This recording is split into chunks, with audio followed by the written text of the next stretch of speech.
क्या दो मौजूदा आत्मज्ञानी गुरु एक दूसरे से असहमत हो सकते हैं? जैसा कि मैंने सुना है, ओशो रजनीश जे कृष्णमूर्ति के तरीकों से असहमत थे। लोग किसी भी बात से सहमत या असहमत हो सकते हैं। अगर आप मुझसे बात करें किसी भी बारे में, कला, संगीत, राजनीति, कुछ भी, शायद मैं आपकी कही हर बात से असहमति जताऊं। नहीं, मैंने ये नहीं कहा कि आप मौजूदा आत्मज्ञानी हैं, पर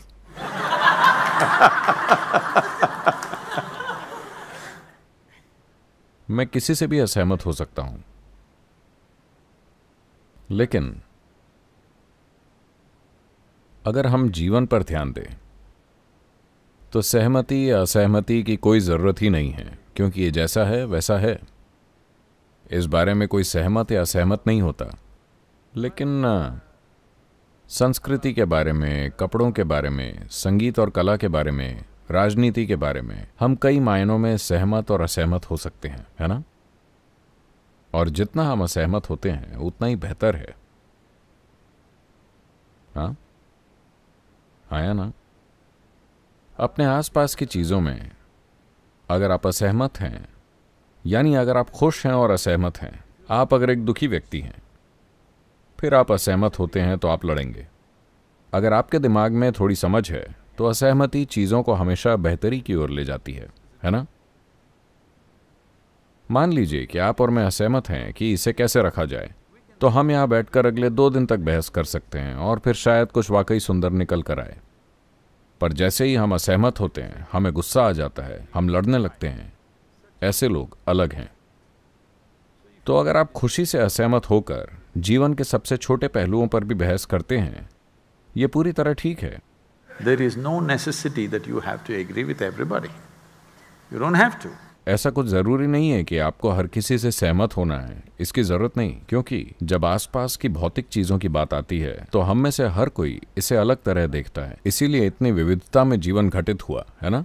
इतनी सारी भाषाएं, इतने तरह के संगीत, कई तरह की कलाएं, इतनी सारी बहुत सी चीजें घटित हुई हैं, क्योंकि अगर हर कोई सहमत होता तो हम सभी गुफा में रह रहे होते।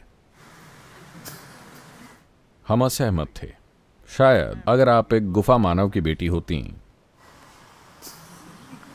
गुफा मानव के बेटे, अगर आप एक गुफा मानव के बेटे होते और आप कहते कि मैं एक झोपड़ी बनाना चाहता हूं वहां बाहर, तो मुझे यकीन है कि आपके पिता असहमत होते। हाँ या ना? वो कहते क्यों? गुफा अच्छी है और गुफा में रहने के सभी गुण उन्होंने आपको समझा दिए होते। लेकिन आपने असहमति जताई, इसीलिए झोपड़ी बनी, इसीलिए लाखों दूसरी चीजें आई, है ना? तो ये बिल्कुल ठीक है, आत्मज्ञानी हो या ना, आप लाखों चीजों के बारे में असहमत हो सकते हैं। इससे क्या समस्या है? लेकिन अगर आप मूल तक पहुंचते हैं तो ना आपको सहमत होना है ना सहमत होना है। ये जैसा है ये वैसा ही है। अस्तित्व को आपकी सहमति या असहमति की जरूरत नहीं है। ये बस यहां है। भौतिक, मनोवैज्ञानिक और भावनात्मक को सहमति या असहमति की जरूरत है। आप ऐसे लोगों के साथ रहने की कोशिश करते हैं जो आपसे सहमति रखते हैं, जो कि एक भारी गलती है, क्योंकि वो जरूर मूर्ख होंगे। अगर आपके अंदर आपसे असहमति जताने वाले लोगों के बीच हमेशा रहने की समझ और संभाव है, तो आप देखेंगे कि आप भौतिक दुनिया में चीजों को बहुत बेहतर तरीके से करेंगे। अगर आपके पास सिर्फ वही लोग हैं जो आपसे सहमत हैं, तो इसका मतलब है कि आपने अपने चारों ओर एक मूर्खों का झुंड इकट्ठा किया हुआ है, जो हर बात पर कहेंगे Adusaripa, Adusaripa.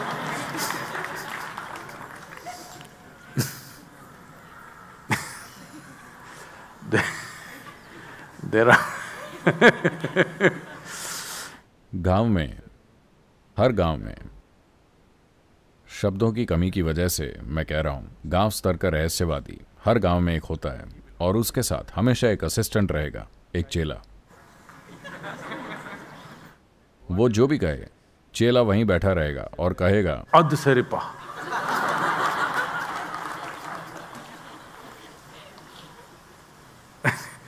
जिसका मतलब है एकदम उम्दा, बिल्कुल सही।